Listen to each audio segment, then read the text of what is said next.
Hi all, myself Robin Francis, next in line of excellent electronics engineers coming out of TKM College of Engineering, Kollam.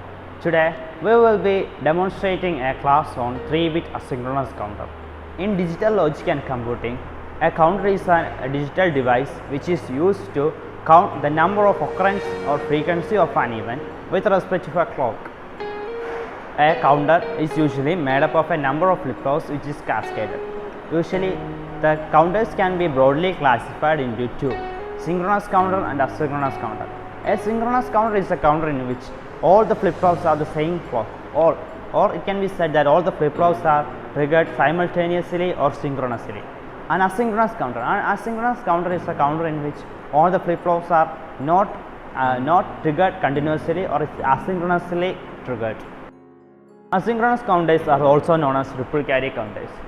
In asynchronous counter, the external clock is provided to the first flip-flop, and the output of the first flip-flop, that is Q, is provided as a clock to the second flip-flop. That is when the first flip-flop is usually triggered at the falling edge of the clock, and the second flip-flop is triggered at the falling edge of the output of the first flip-flop. That is, it is asynchronously triggered. Therefore, it gets the name asynchronous counter. Likewise, since the clock applied to the first counter is rippled through to the next counter, it is also known as ripple carry counter. For an n-bit asynchronous counter, it counts from 2 raised to n minus 1 to 0. Therefore, we will be doing a 3-bit asynchronous counter which counts from 0 to 2 raised to 3 minus 1, that is 0 to 7. Now, moving to the design of the circuit. For designing the 3-bit counter, we need to specify the state diagram. A state diagram is a diagram which represents the state of the flip-flops. Initially, we consider the state of the counter as 0. Since we are considering an up counter, the next state will be obviously 1, and the next state 2, and so 2, 3, 4, 5, 6 up to 7. Since it is a 3-bit counter, it will be only counting up to 7.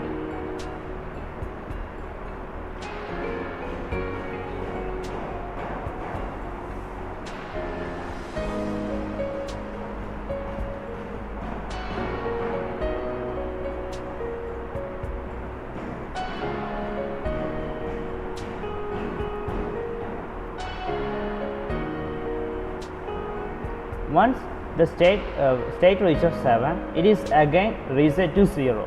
That is, the counter counts up to 7 and it again counts to 0. That is, the counter will count indefinitely. This is the circuit diagram of an asynchronous 3-bit up counter.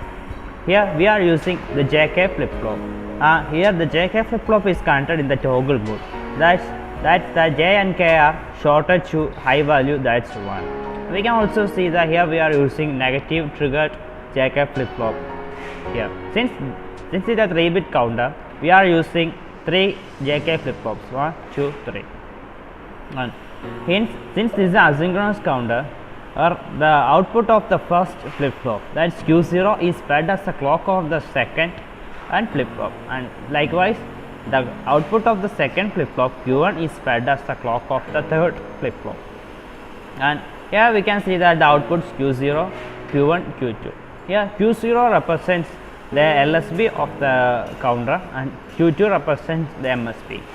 Additional facility, a clear is provided, which is used to clear any existing values in the JK flip-flop. So the clear is an active low.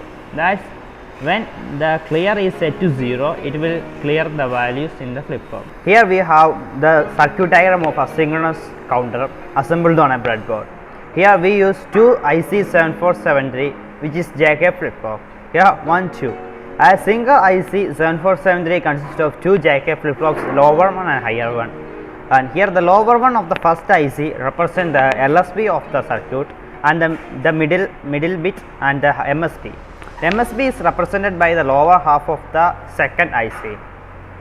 The J and K of the JK flip-flop are shorted to the VCC as shown here, and the output Q0, Q1, Q2 respectively obtained from the output ports of the JK flip-flop.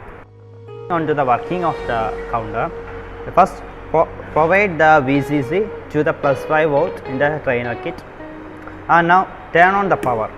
We can see that the output is not obtained. For obtaining the output, we have to provide the clock. When clock is provided, the counter starts counting 0, 1, 2, 3, 4, 5, 6, 7. When it reaches 7, we can see that it is again reset to 0. If we want to reset at any particular interval of time, we can provide the clear option to 1.